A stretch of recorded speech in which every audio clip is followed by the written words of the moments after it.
All right. Is Winsome the most underrated LCS player of all time?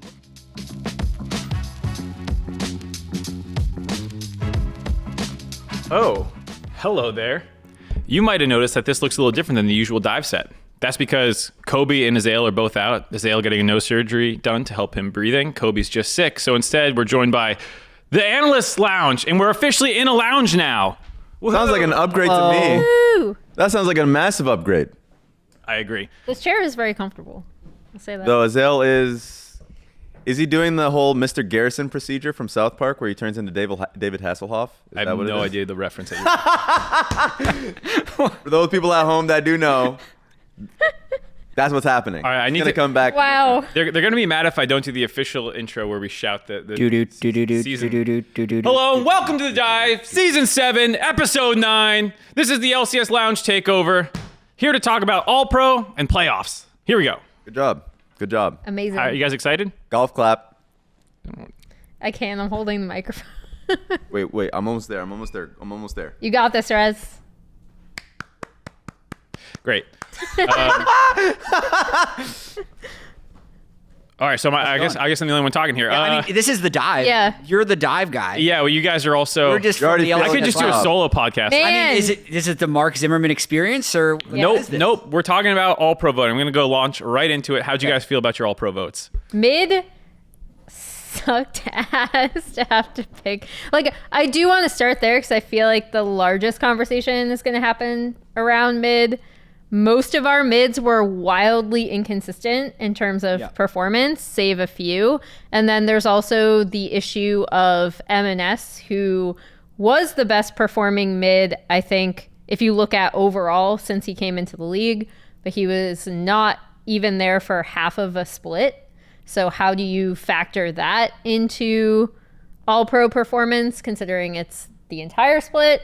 So yeah, doing the mid lane all-pro vote was the most difficult single role I think I've ever had, just because of circumstances, even though the overall all-pro was not the most difficult. Does everyone remember who their first team All-Pro was? Yeah, we'll go Yes. position and then ask Yeah. to say this I is will coming out say- Tuesday and the I have it voting will be written released down. Wednesday. I want to reveal our number one on Before- 3. You want to do it? Yeah. I just want to get out the way the fact that's like, I want to say that's more of an exciting thing. The fact that, because every split was the same thing where people already kind of knew what the MVP was. People already kind of knew what, for at least first two All-Pro was. And I felt like in terms of competition, I felt like the competition was pretty close in a positive way for other roles. I think mid lane was tough because the inconsistencies we were talking about. So I'm really excited for the All-Pro conversation because even just talking to not necessarily other voters, but just other people that watch the league. Everybody had some other kind of values that they had. I actually expect, to the point that you mentioned about Emenes, he came in halfway through and technically had more games on the back end than Diplex did because of tiebreakers. That one extra game. That one extra. Yeah. I don't think he wanted that. He might not have wanted that Maybe game, not. Raz. Look, you get what you wish for. But overall, I really enjoyed this split just because of the fact that it is a conversation. You do get an understanding of like what people value in an All-Pro over others, because there's the whole impact conversation of like, this guy had an insane front half of the split versus the second half versus consistency. So like, we can just get straight to the conversation. You were going into it, Jatt. You know who had more kills per game for C9 mid laners? Diplex? Diplex. Nice. I actually think C9 was better with Diplex, man. That's a Yeah, that's a that take. better not be your All opinion. right, Jatt, do the countdown. We'll all say Gori on 3. We're saying, Mark is saying one thing. Man, people are going to think I ran this down. We're going to go. All right, 3, 2, 1. Gori. Gori. Emenes. Oh! Whoa. That's funny. Explain the M&S one. I feel like I'm in the minority. I don't think you necessarily will be when player votes are taken into account and all this stuff. Yeah. I think the big question is, did you include M&S on your ballot? And if yes, how did the lack of games impact it? For Correct. me, I omitted him completely. Not because he wouldn't be first or second or something, but just because you only played 9 games. And I feel like this is the argument I always make, is like you can't just assume that every game would be like his good games and not like the Jace games. Like, who knows? Maybe people would solve him a little bit more with more time in the league. You don't know how people's careers or seasons are going to go. Vikla started incredibly hot, then fell off a cliff a little bit. Like, that could have been Emenes if he played the whole year. And so, based off these 9 games, it was really, really good. And you can include the 10th if you want. That was not good. The Jace game was not great. And his Victor game was not great. And it's like, well, you weren't that insanely good that I can just throw you down. Yeah, I feel like I did the same thing. I omitted him completely, and I will be the first person to say that I think overall in the time that he was in the split, he was the best performing mid. Yep. However, I omitted him for similar reasons because I think if you have an extenuating circumstance that is either you're on a bottom team, so like 8 through 10, even 6 through 10, it gets like a little dicey, or you are here for less than half of the split, there has to be an exemplary performance, like above and beyond performance. The only thing I would consider in that case is like, I keep thinking back to like Lyra when he was on Envy, which is a 10th place team. And this guy was still putting up like absolutely monstrous performances. So that year he did end up on my all-pro ballot for junglers, even though his team was in 10th place. But like, it has to be such an otherworldly, like exemplary performance to overcome the circumstances. So I agree with you, which is why he's actually on my list, and you'll find out later on where I have him. I mean, you can say it. Like, Yeah, we don't all have to the be voting. super So the voting is done. yeah. I thought if We already if- all- He's Saturday, a Sunday showman night. over here, Jatt. I mean, I was just saying. I was just saying if we're going You want down the people to line, click on the little first- link for the full ballots? I was saying if we're going down the line of first, second, and third, then I could reveal. Oh, I see. Yeah. Oh, yeah. Got it. Want to do that?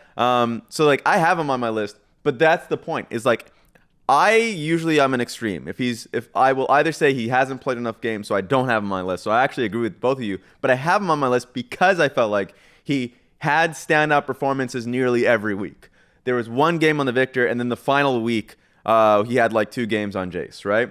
Which is, you can pinpoint those. But outside of that, he has just been a standout mid laner.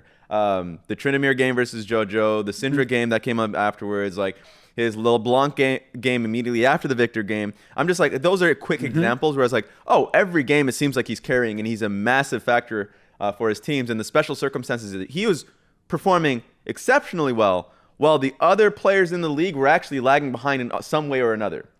Yeah. There were always, if you bring up a player, and this is going to come to community discussion, and there's going to be, I'm sure, in the thread underneath the YouTube video or Reddit, everyone's going to have a reason, an ammo in their arsenal, say, yeah, no, it can't be this player, it can't be this player, because they all had mistakes, pretty glaring mistakes throughout the split, where Emenes technically did not. He had like a few, but it was clear he was the best performing mid laner. So he is still in my all-pro, but just not my first team all-pro.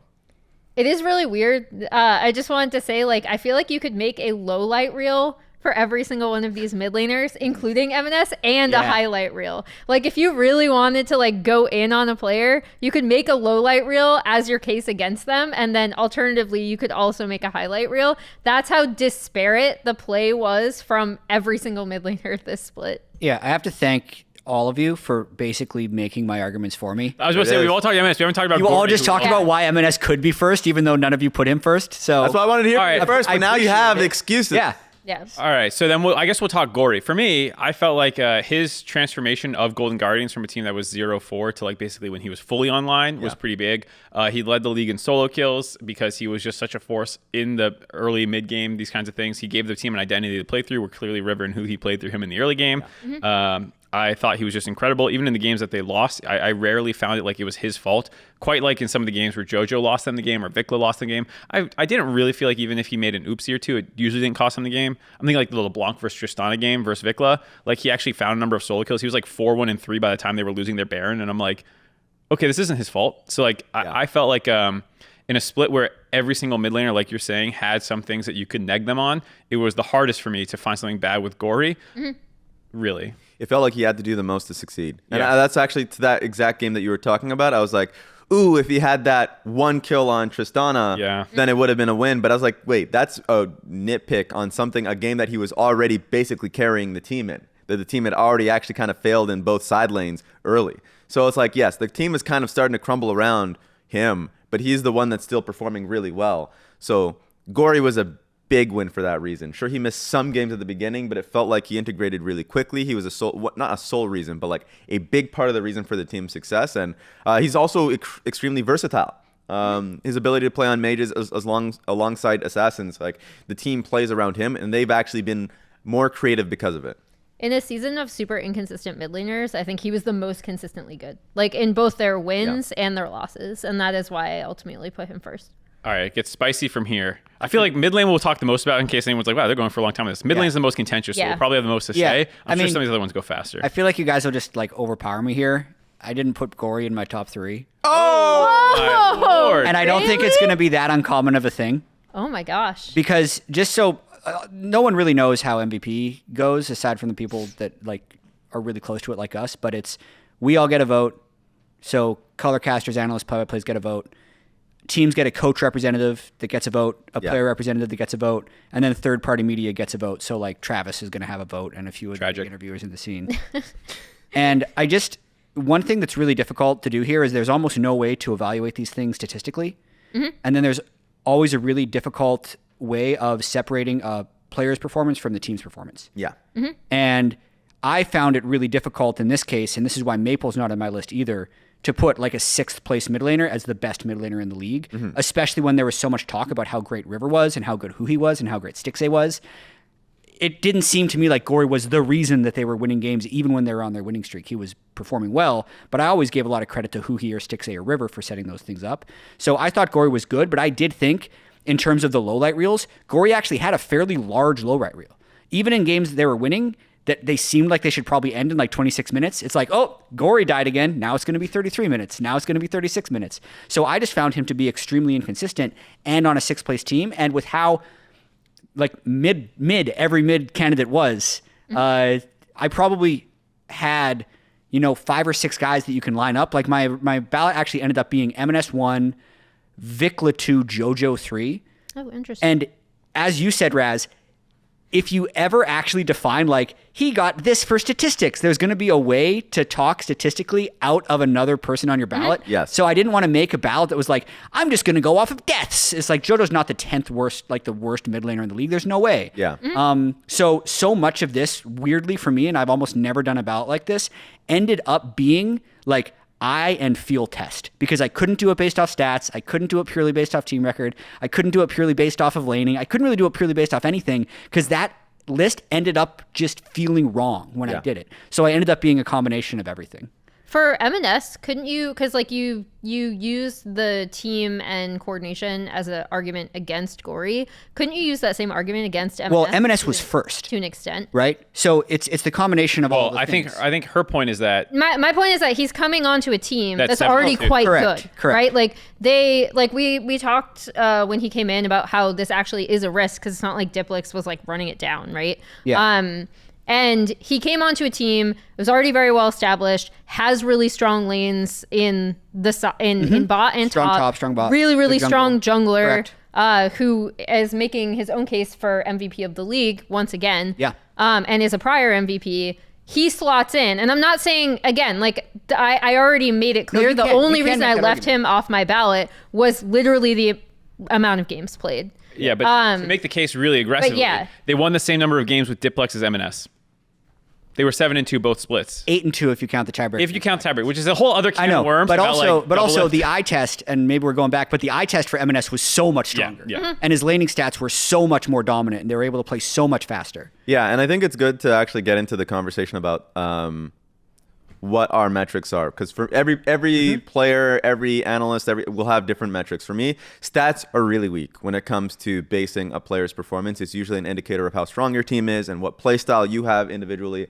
Are you more willing to take losing matchups? Because I think people use the fact that on Diplex, he's not on my list, obviously, but he took a lot of losing matchups. So technically, you're going to have a lot of poor laning stats. And even if you are seen as a worse laner, it's like, well, you need the eye test for that. So for me, I really cared about how well someone laned consistently in the matchups that was given to them. If they had to fight punch up, not picking counter picks, then it's like, okay, well, did you concede a lot? Like, are you playing lane safely enough where you are not the target? And then there's team fighting. How well do you team fight? If you're on a losing team, it's like, okay, is your intent correct? That one's always going to be the toughest. I think most of the time, teams that are 6th place and below, you're not going to get represented because even if you're put, like before the fight even starts, you're in a bad spot.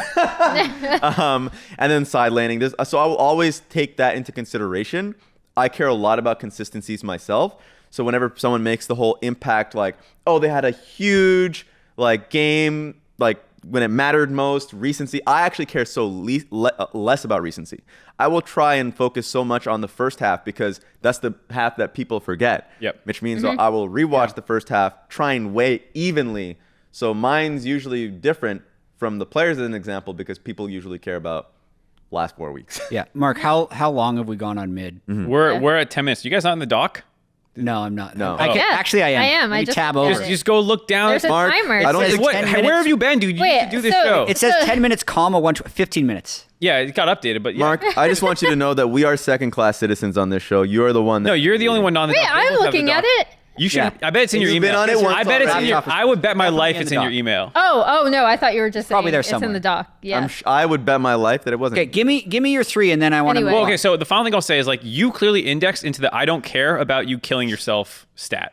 Well, not because necessarily. you put Jojo Vikla 2-3. Okay, I So care you- less about individual games that go very wrong after they're already off the rails. Or if they're the care cause less of it about going off the rails, clearly. But I'd like, so for instance, when Emenes went 3-10 on Jace, his whole team was running it down. Well, the last 6 deaths didn't matter, right? Like Exactly. He So, killed like- himself for his 10th death. He was outside of Yeah. his fountain, killing himself again. Yeah. Correct. Yeah. So I agree with that, but I also feel like Jojo and Vikla's deaths were not that.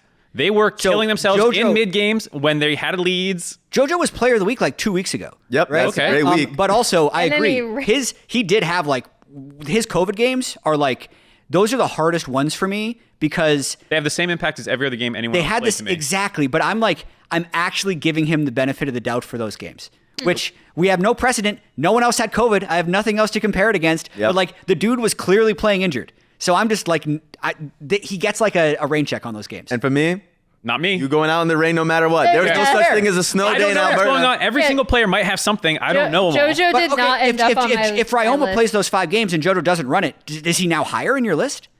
Oh, yeah. of No. course. No. What was mixed? Exactly. Say that again. Say different that for one more everyone. time. So once JoJo gets COVID, Yes. he just benches himself for 5 games. Oh. Is he now that's better? Worse. That's worse. No. It's work, but he lost those games for EG. It's not worse, but like. But he was- then the conversation becomes he didn't play these games. Yeah. which I've even seen used in other arguments of like, oh, now look how bad the team is without him. Well, they won with Ryoma, so actually they That would've one won. game, yeah. Yeah. Anyways, the point I'm saying is like when we talk about the different criteria, we all have different things. Jatt clearly didn't index quite as heavily on the Correct. inting stat. Correct. For me, that's where I actually am probably the most different is I started to value consistency in such a wacky So is split. Bjergsen in your top 3? Bjergsen and I had Gori, Palafox, Bjergsen. Okay. Ooh. Because they all surged at the end, and I felt like when their teams were having these struggles, they were not the cause. EG floundered all the way down to 5th place because of shit that JoJo was doing in a lot of games. So for me, I'm looking at, okay, the games that they lost, Palafox was smurfing on Azael and Luger lost his mind. That's a dub that like Palafox carried them to on his Azael game. Like there are games where I thought Palafox was looking quite good. His Talia games have been incredible. His Jace games were good in the last week. Bjergsen had really good Talia games too on like Team Liquid, landing a lot of flicks. Like he was pretty consistent. He did lose the 1v1 to Dhokla though. That did happen. And he doesn't have that yeah. dog in him. But it's team fight vision. I'll just say quickly because actually mine was really close to yours. Okay. Yeah, So same. mine was Gori, Palafox, and Emenes. And Bjergsen and Interesting. Palafox were actually the 2 that I was fighting for the most. What started was the first conversation for me that started was an internal conversation. Does Emenes make the list, and where would I put him? Right. I ended up putting him 3rd just because of the docking him for the games that he didn't make, which was a considerable amount of games. And actually, Bjergsen fell off because in terms of consistency, even in their losses, I just had Palafox there. Yeah. Even in their loss versus Dignitas, where he was clearly the strongest soul. He was the only one keeping that one on the rails for them. I was like, okay, so even in their losses, he is exceptional. So I felt bad because Bjergsen didn't make it on that one and Emenes did, but that was my list. I want to talk about Palafox really quickly again, just because he was also my number 2. Okay. And the thing I value really highly about Palafox. You're all the same. Yeah, were you not in the group chat where we all decided? I know, Didn't right? talk. Were we all None of us on? ever talked about this. Well, my third one is Dhokla, which is kind of the weird one. All right. But like the thing I value the most highly about Palafox, in addition to everything that was said about like even when CLG was losing, he had some really, really strong games. His understanding of where to be on sides in relation to his team is quite good, and it's been something he's been developing since last year. And this year, I think we saw that get even better. Yeah. And so, again, he was more consistent than a lot of other mids in a lot of the games that they were losing. It was not his fault. And he even did a lot of things to either try to get them ahead, or he did take the ASOL knowing that he's going to get shoved in lane to deliver in team fights later. Yeah. I think he's also the mid with the strongest understanding of that champion, the one most willing to pull it out, which I thought was interesting because you do lose so much mid prio with an ASOL on your team. And then for Dhokla in third, I threw him in there because I really liked how in a lot of Flyquest's games, he would open up things in team fights. So even if he was going in and dying, he was setting up a lot of the stuff for his team. And I do like his engage sense, even if sometimes he goes a little too far.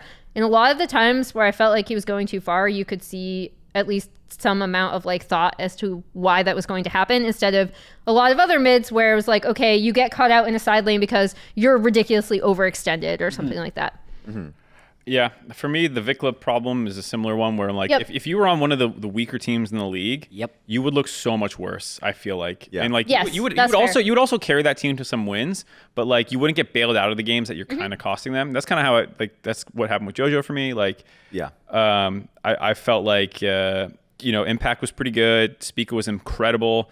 This will be a contentious one when we get to jungle. Let's move on. Yeah. Anyway, so it's very close. Dive mid lane all pro. Yeah. All right. Thanks for joining us. Half the episode is just. I swear Bjergsen was good all split. He just a little quiet like always. Okay, we'll move on. We'll start going top to bottom now, since this was the most interesting one. Get that one out of the way. There. Let's get top lane out of the way because it should be easy. Everyone.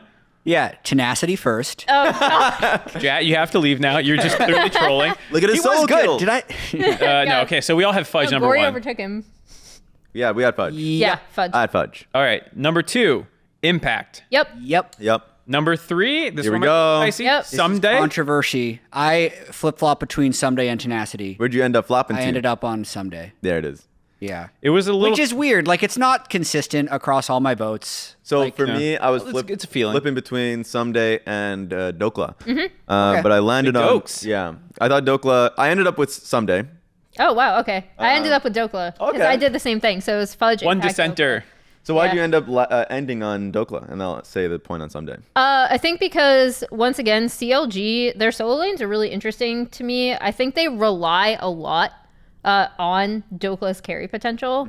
And that was what ended up making it for me. Yeah. I thought there were games where a few games where Dhokla was like a lose condition, because if he's on sides and then over, he actually did that a little bit on his last week. So that was an example on his Yone game where he would get picked off on sides, and that would be a problem.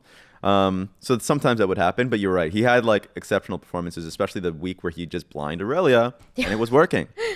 I kept on Ssumday because even in their losses, I felt like he was actually a strong suit. His Cassante, he had 2 Cassante games that I can remember in losing games where I was like, oh wait, you were actually a big point of them winning fights, even when like JoJo was either inting a side lane or something. It felt like Ssumday actually performed well in those games. His Garen game was great too. Like, I was looking through his games and I felt as though he was silent. Like, it wasn't as if he had like big moments that fans would remember, but he was doing his job really well, especially in team fights where it felt like he was marking the right targets. His laning was quite good. So I felt like Ssumday, as silent as he was, performed well consistently throughout the split. So I gave him credit for that. Yeah, I'm making a point against myself, but I just think it's worthy of conversation. Yeah. Ssumday's just like such a passenger. It feels like. Even though you voted for him. Yeah, exactly. He's like a really well-behaved passenger. Like, he my just gosh. always does what is needed, but I never feel like he's the reason the team is winning the game, right? Or losing the game. Like, they're winning or losing the games whether JoJo was inting or not. Yeah. Is kind of how it feels. Yeah. Not just a top lane life. And You're just a passenger I if do you're top feel lane. like he's... That's the meta for top lane. Yeah, if you're just a top laner, Be a you're just well-behaved passenger of the game. Yeah. Yeah. Too many times where a top laner is like, I am looking out of my rear view mirror and we're losing. I'm like doing well in my own life, looking down. Wait a minute. It's like Fudge is not that, right? Yes. No. He's up 75 CS. Like if he goes up against one of the bottom top laners in the league, that dude is 80 CS down by 30 minutes, right? Because he's gotten a counter pick and he's punished him hard. But he's And also really connected to his jungler. I feel like Yeah. when Fudge Yeah. is actually having not bad wave states, but he needs to get his wave pushed in, Blaber's there all the time, it feels like, throughout the split. Like, he is really well connected to his jungler, and his team's not inting the game away by the 8-minute mark. So it's like, to that point, Fudge benefits in the way that he can play carries, the whole team can play carries, and it feels like their lanes play well enough that by the time you're in team fights, you are not behind. Yeah, I mean, C9's strategy is they pick winning lanes.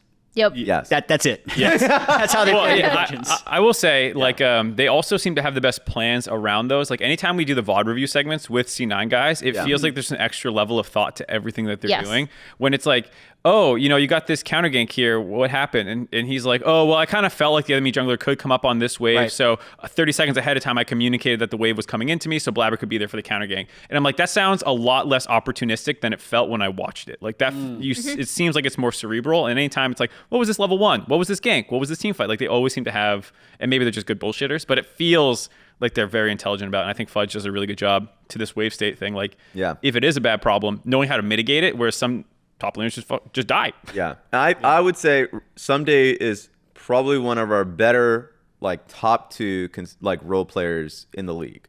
You will always make the comparison between Impact and Ssumday because like technically they fulfill the same role on their teams, where Ssumday can play more carries, more willing to play more carries recently, but the team around EG is bot lane, mid lane. Yeah. That is their focus. Ssumday plays quote unquote weak side because he recognizes what he needs to get his team a win.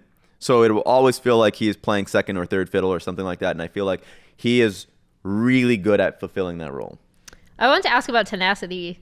Just Okay. because true. Because Tenacity was really difficult for me because I felt like early on in the split, he had some actual like good games even when 100 Thieves didn't look as strong. Like the near Fiora comeback was really cool to see from him. Obviously, he was making a lot of obvious mistakes then.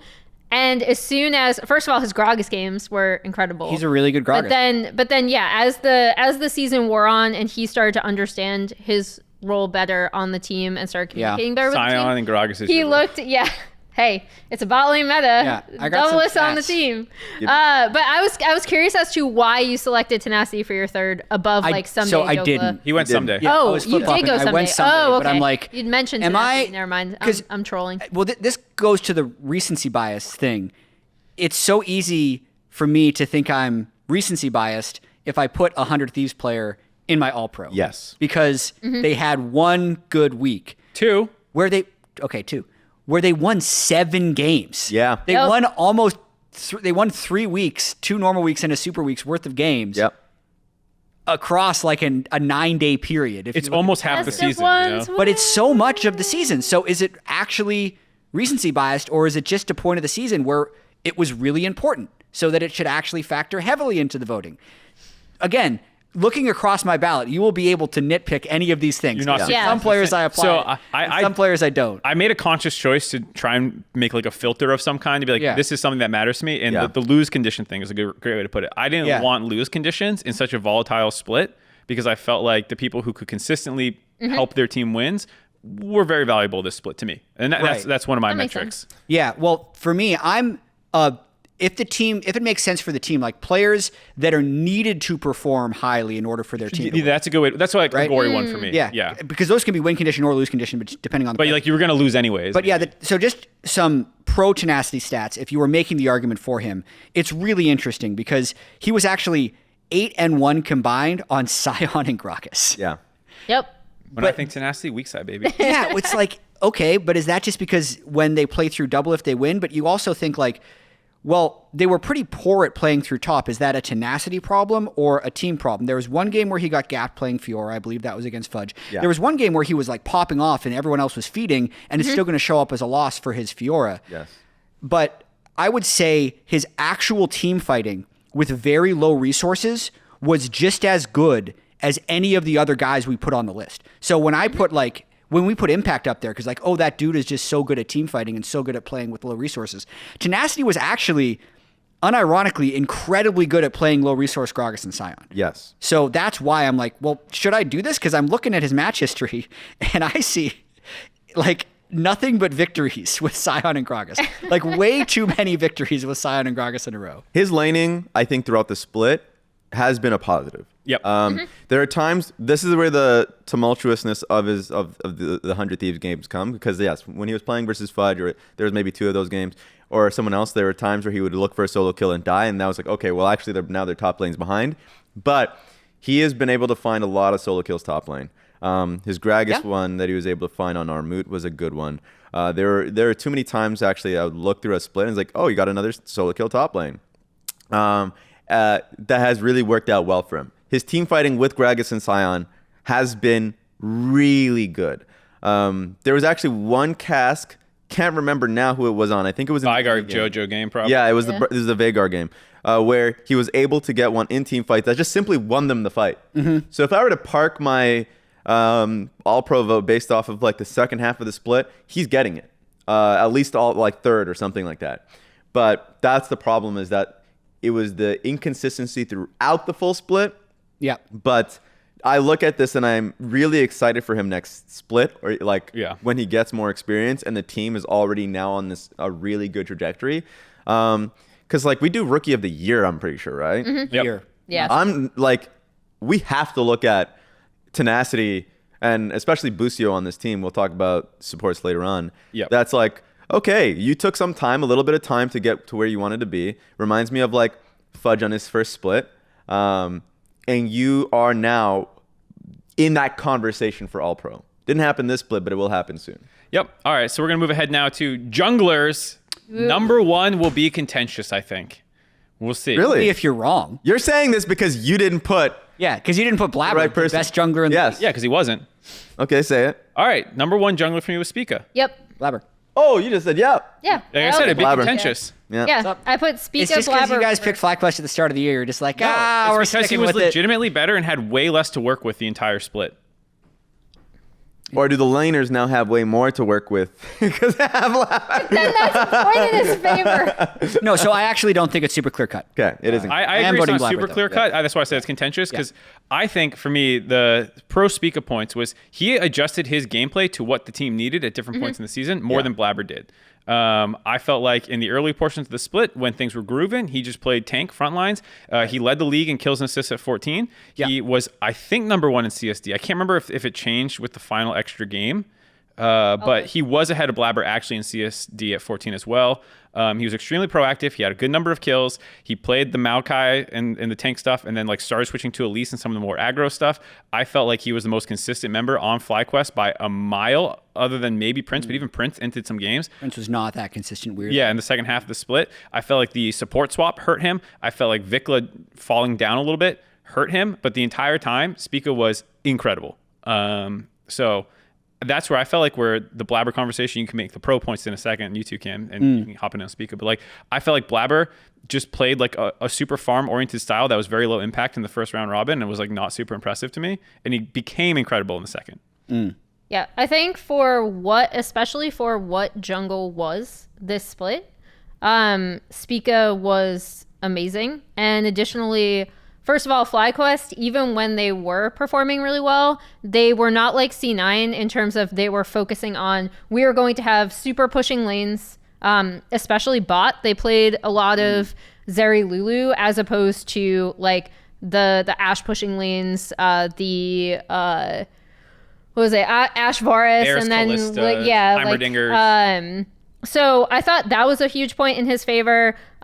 His efficiency, even when he was set behind by opposing teams, he did a really good job of getting back into the game and also managing to affect his lanes, which I thought was really, really good. And then additionally, his kill participation was second highest of all junglers, second only to Boogie. And that's a lot of because when TSM was getting kills, they were always together, right? As five. Fights, yeah.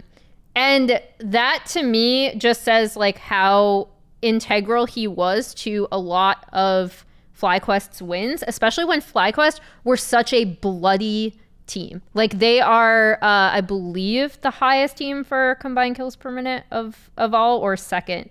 They are first.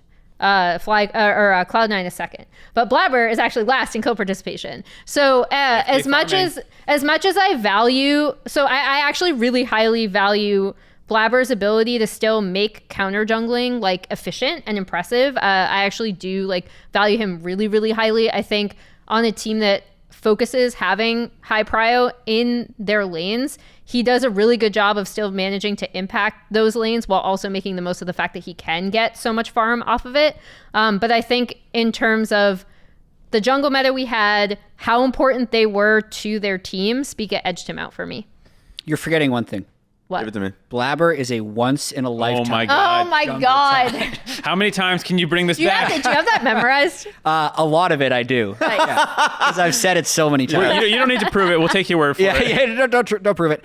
I do actually think it's very close, and I think I've been trying, even while I was making my ballot, and I just haven't been able to verbalize it yet on this podcast, of like what was my guiding principle throughout this awards process. Like Mark, you were saying yours was the int factor is actually very costly against you. A lot of mine is a little bit more to how I judge players when I was coaching versus how I judge players when I was previously on the analyst desk, and I have access and watch just the stage games and go very deep into the statistics, and that can end up getting weighed like by the 0.83 Gragas game he has, like somehow that moves him very far down. But I'm thinking like, okay, how good has this guy felt this split? And to me, Blaber did feel like he was a more like high pressure jungler than Spica, and is constituting a larger percentage of their victories than Spica is for Flyquest. Because for me, Flyquest won their games through team fighting. Spica always bridged them there through a very strong early game, but they were like a team fighting team. And C9 just won their games through early game. Yeah. And it's a total mix because they draft for it, but when they draft for it, Blaber did exactly what he was supposed to, and I feel like his mechanics in team fights has commanded the game. And even when, and I know this from a feeling, and it's really stupid to bring up now because it's like 2.5 years ago, but I feel like it's still true. Even if he has a low jungle even if he has a low jungle proximity, laners feel like he's always there. Mm-hmm. So he is the most efficient jungler in that sense, because through a combination of the way he plays through his lanes and how they know when he needs to be in a spot, he's able to get that stuff done, if that makes sense. Mm-hmm. And the kill participation, I've always hated the kill participation stat. It's like your Punisher having solo kills or something. Yes, if you have a high kill participation, that team's probably pretty bad because they can't do anything without jungle pressure. They will generally tend to farm. It's probably more of an indicator on what comp they're running or how they play through lanes. Mm-hmm. So yeah, I would say that one's one thing that I don't like, especially if a jungler is more so farming, counter jungling, like, and also setting up for the next play, which is around objectives. I felt like he did all of that correctly. I felt like he, watching his games, he was either helping lanes in bad positions, clear, like basically keep a strong laning phase by bailing them out, or his execution on dives were just really strong. To the point that you were saying, like, it felt like he was playing he was really efficient. His ganks were either working and he was going back and farming and he was still ahead in experience, or when they were stacking waves top lane or through bot lane, he was there for a dive and it worked out. So the consistency was there in their early game planning. And then for Spica, yes, he was a facilitator to get them to team fights. There was a few games. I remember a Team Liquid game that that he actually was falling behind through his own will. And his TSM game was his worst one, really early on in the split, when he was getting picked out constantly by Boogie and Chime. So there were games where he was falling behind through his own will. And then there was the C9 game where he won through stomping, but he was actually quite behind in the early game. You're talking about Yeah, the when Amumu Spica Violin. won the 2v2 mid Yeah. because Yeah. Diplex didn't Yes. get his Akali E damage. Exactly. Like he ended up winning and he looked really good off of it, but the early game was actually quite rough. But that one I kind of weighted it extremely less. Like so, yes, both of them were really close. I just felt like Blaber did a lot throughout the split and fairly just did not have those in moments. So You first, then I'll go. Oh, I was just going to wrap it up and say it's really cool that we got these two NA junglers that are so good. Yeah, I was gonna say I feel ridiculous like critiquing what I think is the best Yeah. NA jungler of all time. Why are we cutting them down? Yeah, Let's it's like build them up. I'm like, cutting them no, you don't understand. If they have an early game team and his kills and assists is low at 14, then like that doesn't make sense. Like, what am I saying? Like, Well, it's also like I listen to what you're saying and what I'm saying, and we're And you're saying like, like it's the the same same. thing, except I voted Spica and Yeah. you voted Blaber. Yeah. So it's like, yeah, and I'm pretty sure they're both 1 and 2. yeah. That we yeah. just had. I mean, I'm really curious to see how like the pro ballots always shake out because we live in our own little world. They live Yeah. in their own little world. True. No matter what, scrims are going to count. Yeah, Yep. scrims always count. And if C9 was smurfing everyone in scrims and everyone Yeah. thinks Flyquest sucked in scrims, that's going to leak in And I'll also say, no matter what, early game and laning gets overvalued by in all Yeah. of these votes. Yeah. Oh, even Because- by us because we're looking at By everyone, because everyone is just going to like, let me check. Like, even when I was on TL and like Core was going to do his vote, he has an idea of who's best, but he's always just going to check, like, oh yeah, who are the mid? Like, just to start your brainstorm, you Yeah. just like sort by kills. You're like, oh yeah, he was pretty good, and then you start doing it. Hey, So Blaber was #1 in kills for jungler. I'm talking about Always mid to late is. game. That's There why you he's go. the best, Mark. Yeah, let's go. I didn't vote for him. All right. Especially for jungle, just quickly, like player votes. I remember 2020 when Dardoch was on Dignitas, and then he got benched halfway through. And I look at the All Pro at the end of the split. Blaber had him 3rd All Team All Pro. Yeah. and a lot of it just came off of like, hey, when I played against him, it was good. he was good. Players do not watch other games that Yeah. they're not A lot part of times. They, Yeah. they rarely know what's going on with like, the other teams in the league. So, anyways, don't trust pro players. That's the synopsis. Final thing for the junglers. 3rd, we might disagree a little bit, but I don't want to spend too long on it because we have to get through more. Inspired. Inspired. Can I for me. guess Emily's going to I said River. Yeah. Yep. I mean, consistency, playmaking. I'm going with my consistency. That's Yeah. everything for me. The split decided on it. All right, let's move to 80 carries. This one probably pretty quick. Maybe a little contentious at the top. Yeah, sort it by kills. Double lift 1. Wrong. I ended up on the Berserker train. Same. Prince I for did me. too, man. I did Prince. Yeah. Okay, thank you. Someone Someone's is willing to someone's stand their stuck with their ground. gun. Someone's not a what do you call it? Prisoner of the moment. Yeah, Yeah. I'm a prisoner at the moment, Me too. man. Eat jerky. Right now. I am not a It narrative. threw me in proof jail the robot. moment. I sat on this one the longest. I actually thought I was gonna sit on mid lane the longest, but for me, I admit 80 carry probably edged it out because off my own guiding principle of consistency, Berserker hits that mark. Yep. But with Prince, he had the absurd start of split, just probably 60% of the split where he was just by far head and shoulders against the rest. Yeah. And even past that 60%, he still had great games. But so where I would actually still put him higher because of my guiding principle was the extenuating factors of your support just changed halfway through the split. True. So that's something completely jarring, especially since you're coming in English second language. You start with Winsome. So, and you can tell that even when Winsome was actually making very clear laning mistakes, they were still on the same page and winning those lanes regardless. And then past that, when they were losing, you can tell there were problems still in laning from support. But yes, they were not on the same page. And he is the sole win condition of that team. Dhokla can have great performances and be relied as a second win con, but they're a team that will draft compositions and play towards Prince solely. So I would say that he had the greatest kind of weight to bear on his shoulders. Still performed for the most part for the majority of the split in a big way. That's where I would say Prince edges Berserker out just slightly. So that would be my thing. And also, yes, if I'm comparing supports there, going between two supports that I think are not an all-pro, for me at least, you look at Berserker, and he has probably top 2 all-pro in Zven, Yeah. who is Yeah. playing lane-dominant supports Yep. Yeah. and winning lane mostly because of that. So not mostly because, but like it's easier to win when your entire purpose is playing these ranged 80 carry supports, where if you are a good enough team, you will convert that. I think it's really close. I ended up going with Prince. Yeah, it is really close. I agree with everything you said, especially the support point. I think Yeah. it's like super, super important to point out. The reason why Berserker actually ended up edging out Prince for me was when I went back and looked at their earlier games.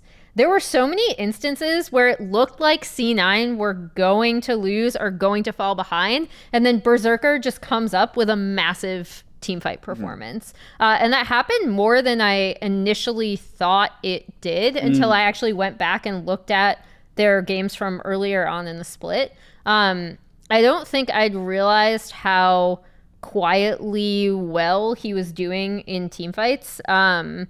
Because obviously, like, in my mind, I'm like, oh yeah, Berserker, he's a great AD carry, he's a really good team fighter. But I was more thinking of, okay, they played a lot of pushing lanes, et cetera, when comparing him to Prince. Prince is a lot of, like, he was getting shoved in lane a lot of times because, again, they were playing a lot of Zeri Lulu, and then it was about how he was delivering in late game fights. But in a lot of C9's, like, mid to late game fights, it was a Berserker carry moment that actually was the break point for C9 going ahead in that game. So that was, in addition to obviously his phenomenal back half of the split, was the reason why I put Berserker 1. Yeah, I think for me it was just, again, more consistent through the course of the split. Both had like A+ first round robins, maybe you call S for Prince or whatever, but then I think it was more like a B+ for the second one. Continued to be the same for Berserker.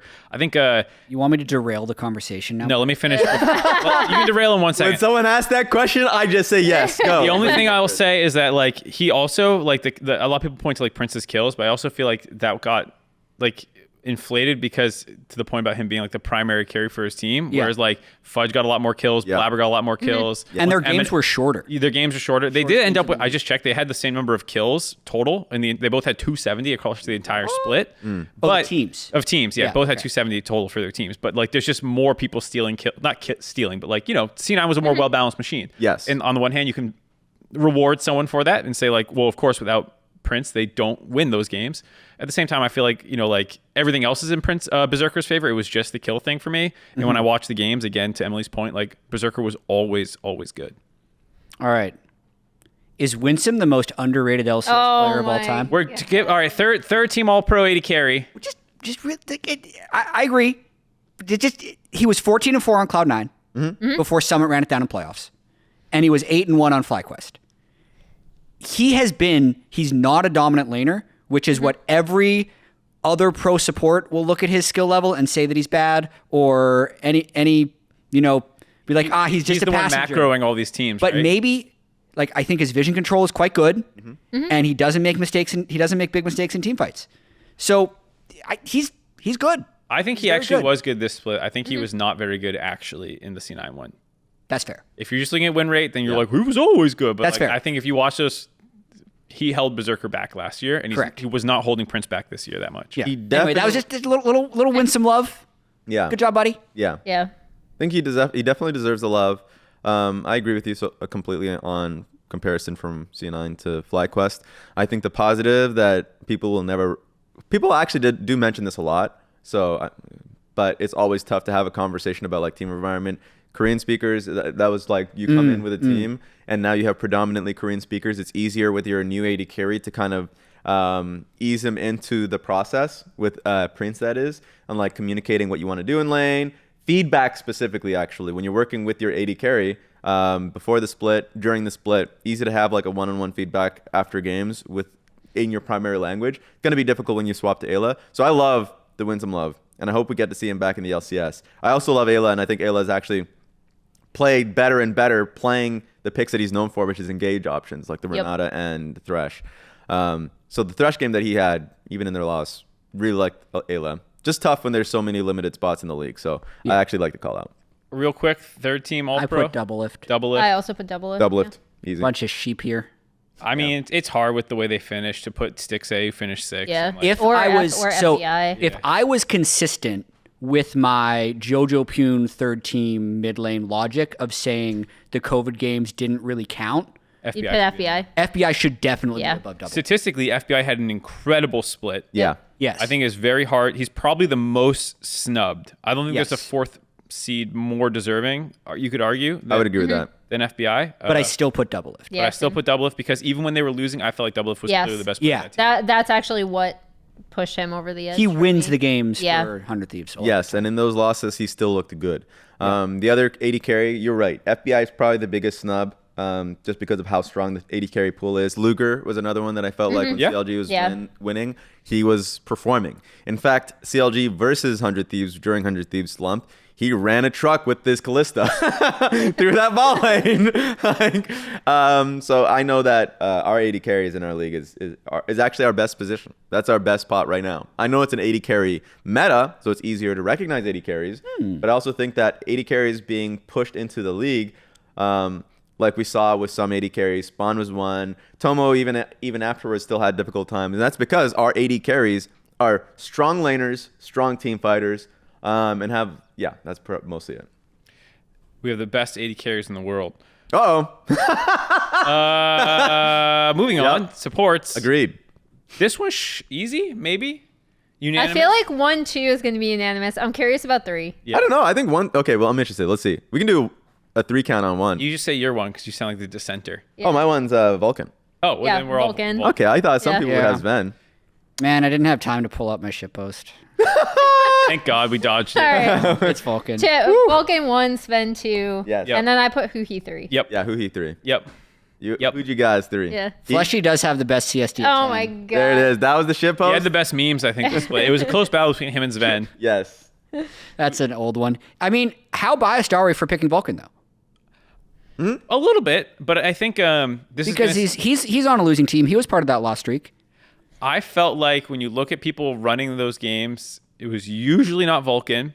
Yeah. And I do give some of FBI's, they were very good in lane. Yes. In terms of the kills that they got through bot lane, they were actually the highest kills and assists at 14 bot lane in the league, I believe. I thought that FBI's resurgence after the 100 Thieves years, it wasn't like he fell off completely, but like I thought Vulcan helped elevate that. A lot of that credit from that bot lane, I am kind of giving to Vulcan a little bit more, fair or not. Yeah. Strong laning. I felt like him and Inspired linked up really well. They were probably still our best support jungle. I mean, that one's going to be a good conversation, but like I felt like they were still our best support jungle in our league. Yeah, I mean, it felt like it was pretty easy for me on that one. Even in their losses, Vulcan was still strong. I only really struggled with him and Zven. I think some people will put Zven as number 1. I would be surprised. Yeah. Vulcan, Zven, 1-2 for all of us. Yeah. Then we all said Number 3, Huhi. we all said Huhi. Yeah. Okay. Oh, there it is. Wow. Well, it helped that Flyquest didn't really have a candidate that you would probably. What about? slot in. I mean, Busio. What about Busio? I thought he was too inconsistent. Same. We think same problem. Doublelift was just the. I thought Busio looked a lot better once he could Rakan. play engagers. Yeah. I also felt like even in the losses where Doublelift looked good, some of those lanes were rough because Busio actually got chunked out. Which caused them to get dove. And there were like times where I was like, okay, Busio made a mistake within lane, but they salvaged it later on. And even, oh God, this is beautiful. So in their streak, he had a Rakan game where he was a reason why they lost lane. Yeah, I remember that. then- I actually remember that yeah. exact play. Yes. And then in team fights was the reason why they won team fights. Yeah. So 2 sides. I think he will next split be a good candidate if he keeps this up because this is not even just a enchanter versus melee thing. I think a range engage thing. I think he's just gotten better throughout the split. I think it's both. And another support that is worth mentioning. So I'll mention 2. Chime was one where I was like on and off, but definitely fell off a cliff at the end. Yeah. But I thought throughout the split, if you look at it holistically, was like solid middle of the pack. CoreJJ. So CoreJJ was another example of, they're still doing well in lane. Team Liquid was a team that was like, they're doing really well in lane. So he actually passes the first test, is the lane test, where him and Yan were strong. Team fights later on when he was playing engaged looked fantastic. But the team fights were just for the team looks bad, so the supports set up for that one will always be kind of thrown out the wayside. And I actually, coming into this, was like, this is the first time where I was like, CoreJJ doesn't get all pro, but you Yeah, I'm pretty sure 2020 spring. Yeah. When he was 9th place. yeah. Get it. So I wanted to make that call out, where it's like you're still performing well for a player that's on an out of playoffs team. Like Yeah. that team really flubbed out. But it's like you're still performing well. You're not going to be on All Pro, I think, on anybody's list. But I wouldn't be surprised if someone rated highly, especially the players, because that's another example of like, I would hate to play against Team Liquid in lane. And also they performed really well apparently in scrim. So it's like somebody's going to be looking at it as like, I only lost lane to CoreJJ and Yan. So I'm going to have him as my third like All Pro. I think there will be people that call that out. You know what's crazy with CoreJJ? Mm-hmm. So he came into the league in 2019, right? Won both splits right away. As a sport, yeah. Yeah. Won one of the MVPs. He won a second MVP in 2020, but didn't win the title. Yeah. But he won 2 titles in 2019. 2020 2 splits, 2021 2 splits, 2022 2 splits. It's been 9 splits in a row without him winning. No Peter, no win. We all know it. Man. We can all say it. Wow. Also, I mean, he's like the leader of that team. It's like kind of his team in a lot of ways. Yeah, he's got to do better. And when your mid and late game is that bad, that terrible, not even individually, just like they had no cohesion. And I'm like, you are the leader of this team. When you guys win, I will praise you endlessly, but you are trash right now, and you are the leader of this team. Yeah, it's really hard. I will say, though, it's really hard to reel in your natural instincts, like other people's natural instincts as players. So I know we're talking about... I'm not going to reel them in. We don't need to. I'm like, for instance, no, I'm not. I'm supposed to like talking about Summit and Pyosik in team fights about the split. It's like if you have players who are instinctively like, this is the go button, I see the angle, I'm going to go. Telling them throughout an entire split, or like trying to reel them in on like, no, this is not an angle, this is not an angle. Because most, if not every team fight's going to be different in some way. Yeah. That I think is the hardest part. Is like even if you're performing well in lane and you're in like technically I thought their team fight setups, their setups for a fight was like it was good, still not good enough if your players are inting the fight. So I was like, you can't ding him for that, but it's hard to really pinpoint I'll something. ding him for it. I was gonna say I don't know if I mean, you can. agree with the fact Clearly we that all their did ding him setups are for it. all Otherwise, that good. Yeah, well, why is he on your ballot if you can't ding him for it? Oh God. So, I mean, the point is, like, players get credit for their teammates' successes as well. Like, when you're on a good team, you look better. Everyone knows that. It happens in every sport. Yep. I think the one that I'm most surprised at is like everyone just glosses over Zven. You're just like, he's on a winning team, he's good, the end, and no one talks about. I feel like no one talks about him. Zven talks about him. Zven tries to talk about him, and then everyone nods in agreement, and then quickly starts talking about something else. I feel like he's just like in a box, and no one knows why what is to do Vulcan with. better than Zven? Yeah, no one. The things that we just talked about, like laning maybe. Even though we just talked about how Berserker has good laning phase because Zven, and then we're like, it was an upgrade. Yeah, right. So like, I don't know. I feel bad for him, but I also don't either. I don't really have a better way of talking about him either, other than just acknowledging it. Yeah, what was the Cloud9 subreddit will have a lot of good reasons. I'm going to run through all of our first teams just to see what the differences are because we've been all over the place. Okay. We all did Fudge. Yep. We Spica or Blaber. Spica or Blaber. Yep. So Emily, Mark, Spica, me and Raz, Blaber. Triple Gori. Yep. 1 Emenes for mid. Yep. 80 carry. Berserker. Triple Berserker, 1 Prince for Raz. Yep. And then quadruple Vulcan. Yep. So Fudge. You have C9 plus Vulcan. I have 4 C9 plus Vulcan.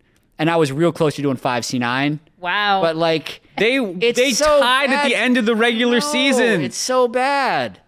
They weren't like they were dominant in their wins, but their actual record was the same as Flyquest after 18 games. Yeah. I don't know. All Pro's hard. It is hard. All Pro's really hard. We're gonna get flamed. Oh Not yeah. me. Mine was correct. Okay. Mine was accurate, guys. I am just used to getting flamed. What? You know, the flame only exists if you look for it. That's why I just if you don't not look at anything. It doesn't actually impact your life. Like no one, like your boss isn't going to call you into a room and be like, Emily, did you really put this for your? No. Anyway, so that's going to do it for the All Pro portion. We do have playoffs coming up as well. There's 4 games this week. 4 series, excuse me. They're starting on Thursday, Friday, with Flyquest versus 100, then C9 versus CLG.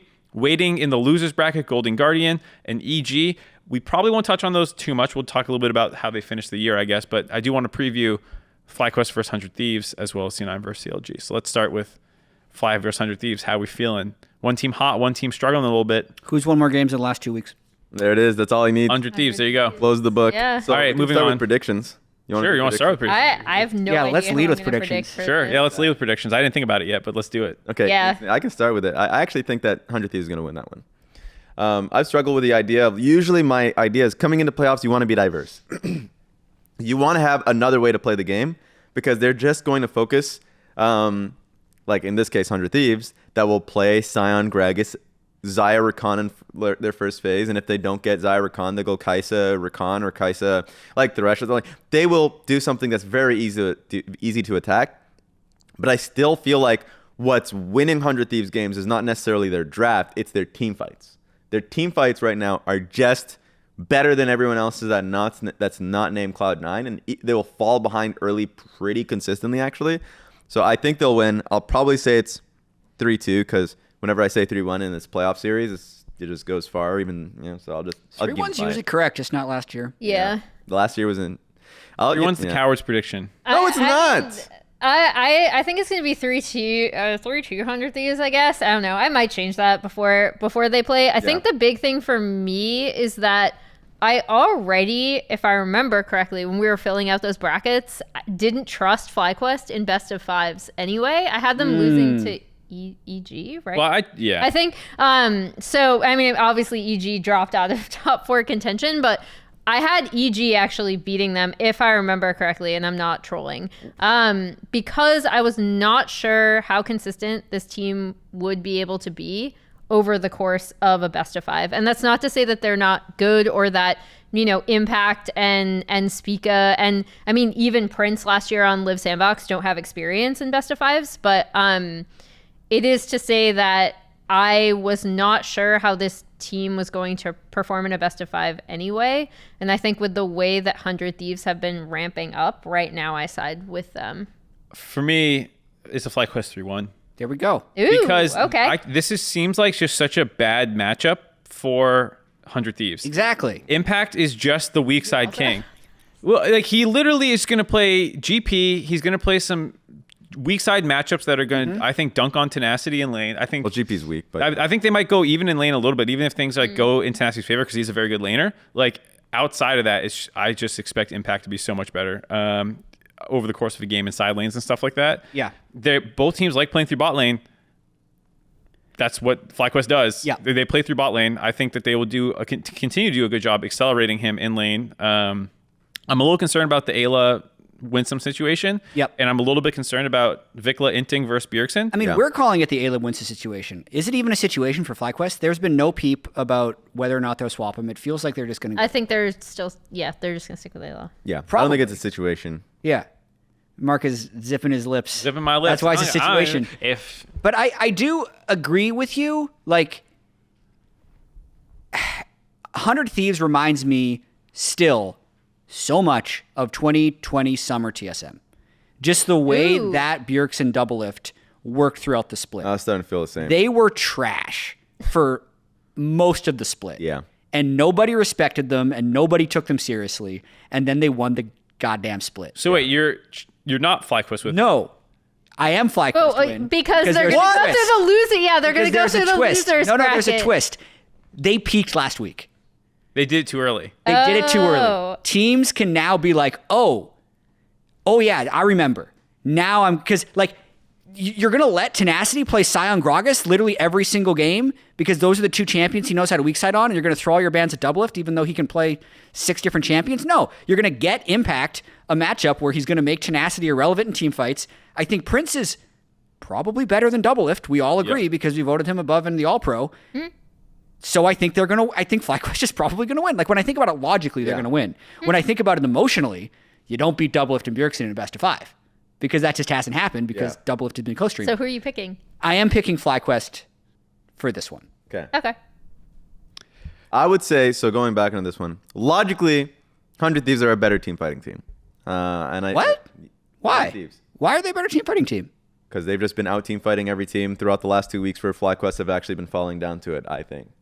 I mean, I feel like for 2 weeks, sure, but I'm not like... Where playoffs is all about recency. I'm not using recency bias with All Pro, but I care about what have you done for me lately. And Flyquest have brought nothing to me in this relationship lately. So I'm dumping. So like, I'm with you, but it's like, are we going to pretend that not every team has been insanely streaky? Like, even 100 Thieves started 4-2, then lost 4-1. Yeah. 4-1, then lost 8 in a row, and then won 7 in a row. Like, Yeah, streaky doesn't work well for Flyquest. For right now, they're negative streaky, and 100 Thieves are positive streaky.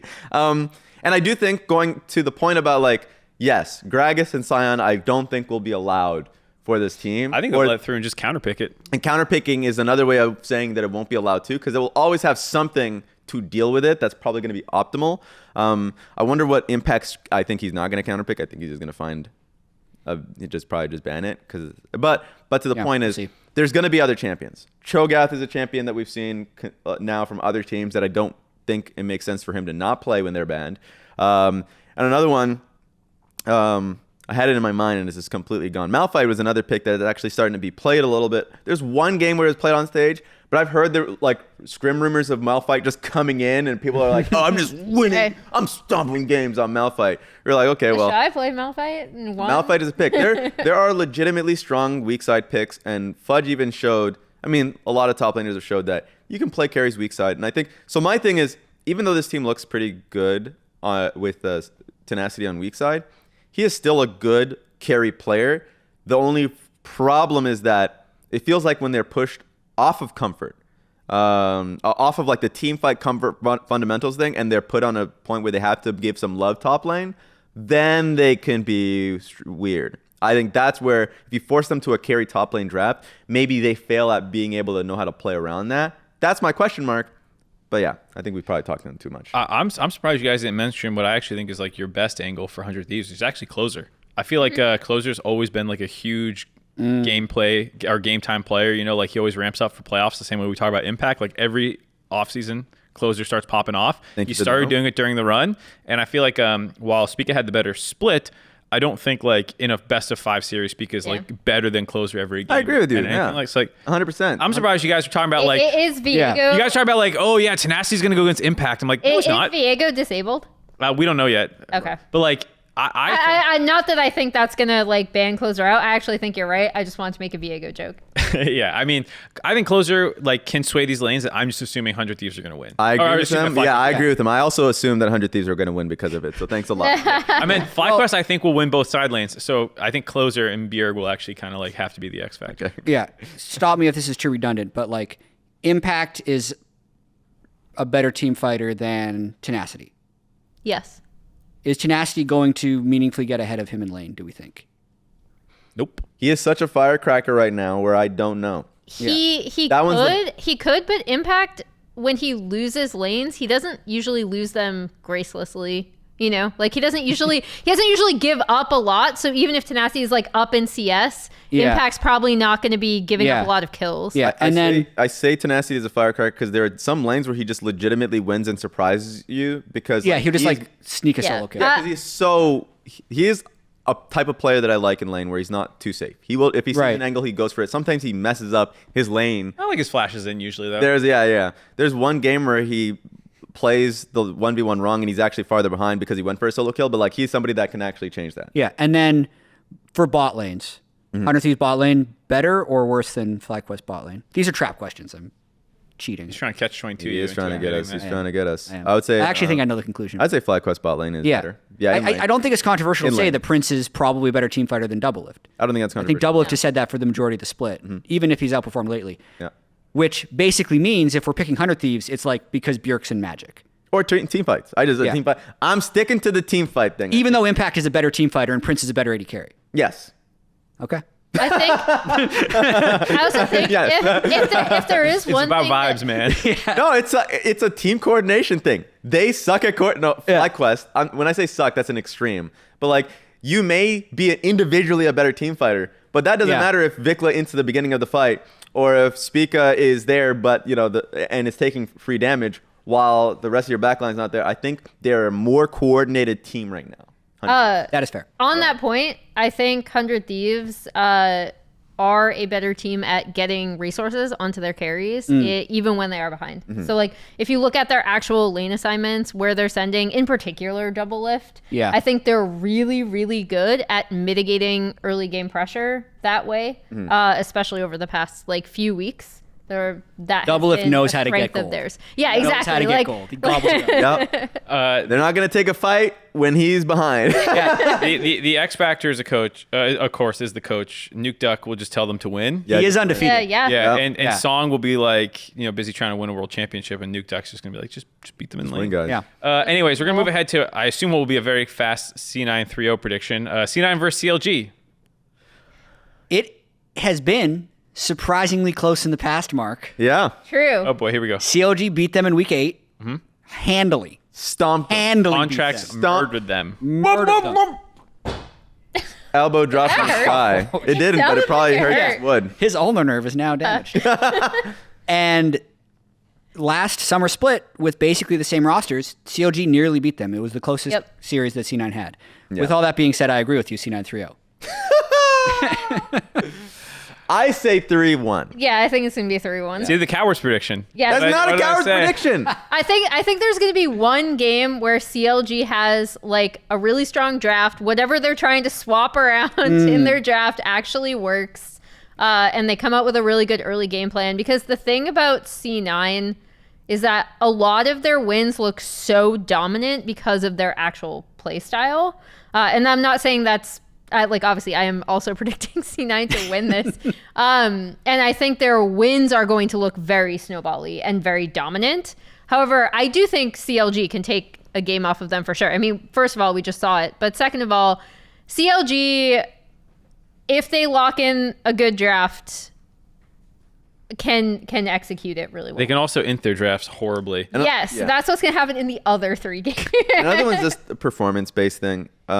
Contracts is, for me, my biggest focus, because even in their win, he was insane.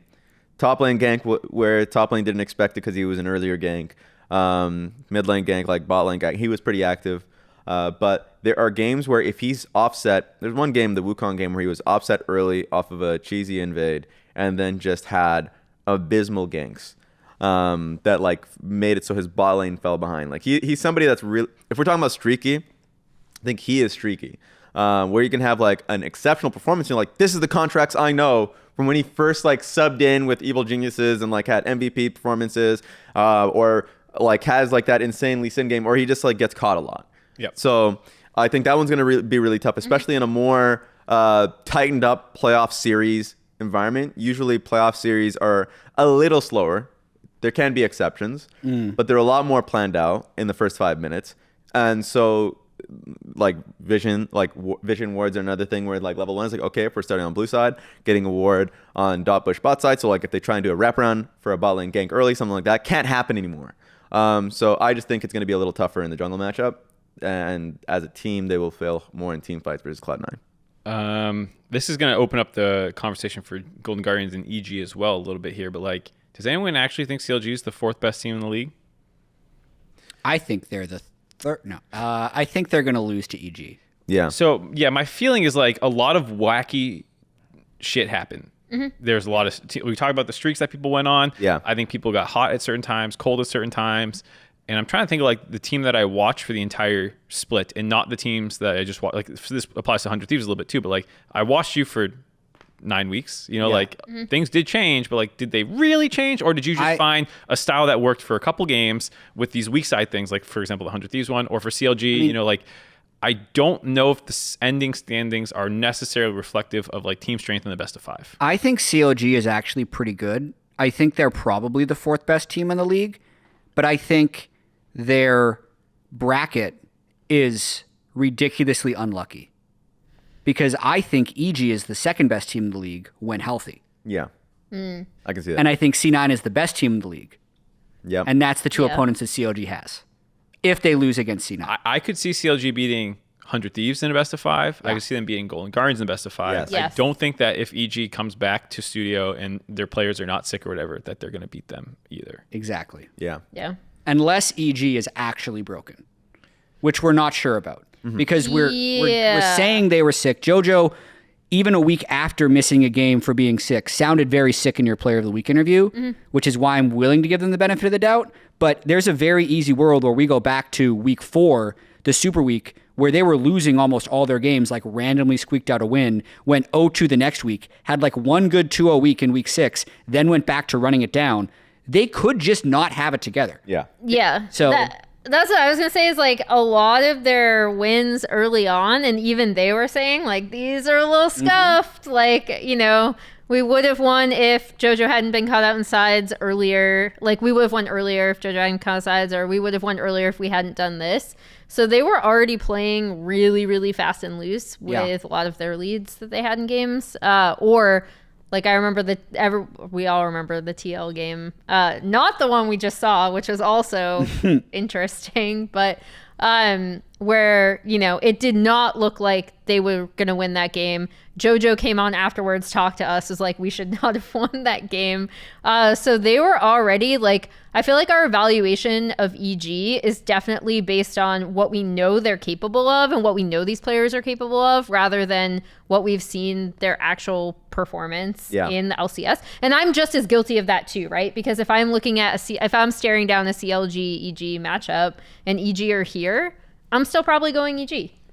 One fear that I also have is one thing that I actually it reminded me of their spring split last year, where they were falling a bit in regular season games as well, and it was because they had an idea of drafts that other teams did not have, and they just needed to sort it out. They just had bad drafts. Oh yeah, their drafts were wonky last year. And this year it feels like their drafts are on and off. Like they don't look good when they're flexing Jace. And so they love flexing Jace. They love flexing Their Jace. favorite thing. Put this in the jungle. And so like I think like C9 can do it. And I think they're, as a team, are a lot more coordinated to make Jace work, whereas we're not seeing that from Evil Geniuses. And at least that split last year, they had the time to be able to sort through those games and be like, this one worked, this one didn't work. Where I feel like they just lost that time this split, losing now 2 weeks due to poor performances because of sickness, or having now Tommy come in for one game. And I was like, okay, so you are now losing games that were extremely valuable to go into the playoffs and figure out if these drafts work for you in a non-scrim environment. Yeah. So like that's a concern. I still think EG is like a third best team right now in the split.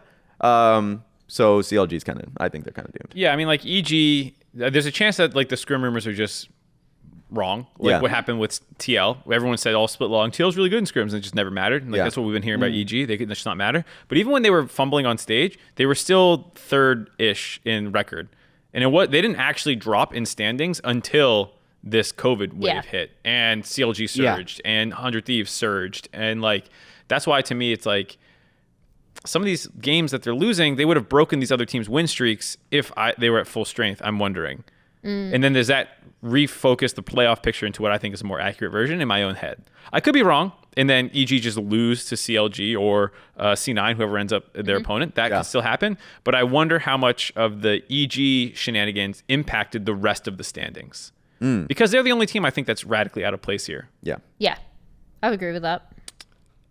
Anyways, 2022. Oh boy, they went 9-9. The fifth place team from regular season won the split. Cloud9. C9. 10-8. They even went into playoffs on a 1-game loss streak. Spring split. The 9-9 Evil Geniuses tied from 4th to 6th. God. Yep. Also won the split. Yep. Is top 3 cursed? It's cursed. Yes. You're right. Golden Guardians is going to win the whole thing now. Wow. Top 3 can't win. All right, we got to touch on Golden Guardians quickly. I was so optimistic they were finally. So funny. Oh my God. It's so funny. They have not had a winning regular season in the entire history of their organization. We thought they were going to do it. We printed at the start of the week FU hats to we give were them ready to tell us fuck you, we were ready to lean into them being good. And then they weren't good.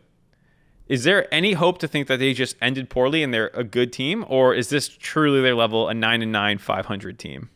I think 9-9 500 is their level. Damn. That stinks. I think, I mean, it could be the case where they have two incredibly good players in River and Gori.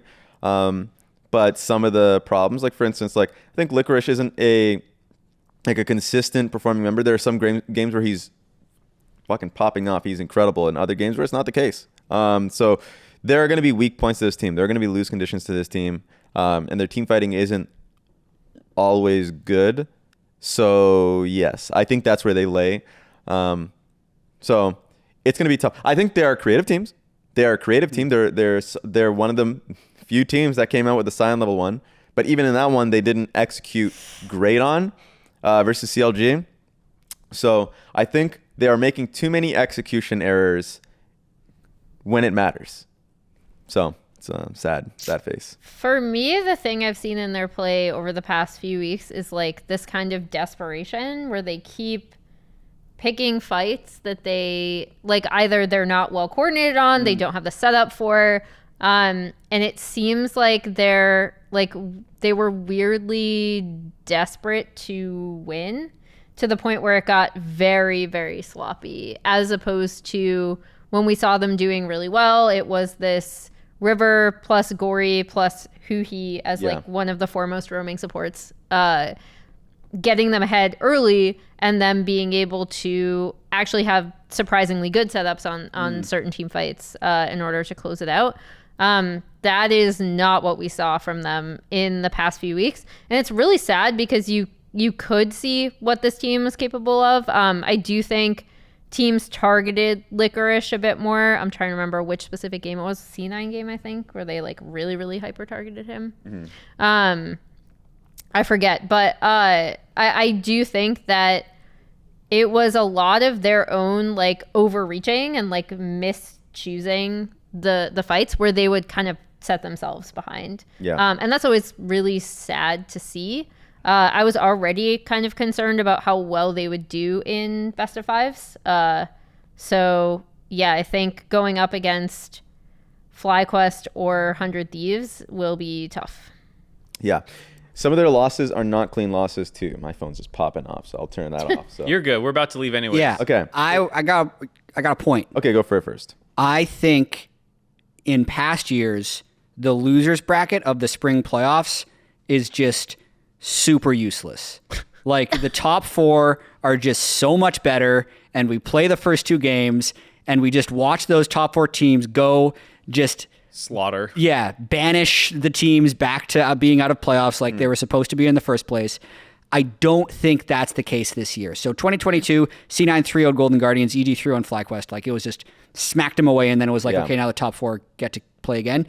But like literally before last week, the 5 and 6 teams were the 3 and 4 teams, and everyone felt totally fine about it. Yeah. It wasn't like this team shouldn't be here. Everything made sense. So I think the Saturday, Sunday games are going to be really hype because I think EG is going to be healthier. And I think if there's a team that can bounce back from a massive loss streak, it actually is Golden Guardians because they literally started the split 0 and 4. Yeah. And we all convinced ourselves that they were actually good and they weren't a fluke. So stick to our damn guns and call them good if that's going to be the case. And they will be a threat to either 100 Thieves or Flyquest.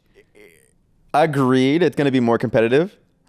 The last day, they lost the Dignitas. All right, Doomer, get out of here. Jatt's trying to get people to show up on Saturday, Sunday. Rad's just like, Rad's no. like, actually, Jatt, this league sucks. Don't watch. Rad's, we need the viewers. My bad. Come on, man. Guys, this is the best it's ever been. I agree. That'll wrap it up for us here on The Dive. And remember, if you're watching us on YouTube, hit that subscribe button and don't miss an episode of The Dive. Thank you all who participated in the Dive LOL giveaway. Winners will be announced at the Divies when Azael and Kobe return in a couple of weeks. Thank you to the rest of the LCS Lounge for joining me. LCS playoffs kick off this Thursday as the 2-seed Flyquest face off against the 3-seed 100 Thieves at 2 p.m. Pacific, 5 p.m. Eastern. See you then. Can't wait Game to at see. 2. Wow. Huh? Every game at 2. There it is. Can't wait to see David Hasselhoff commentate on the next We're episode. We're done.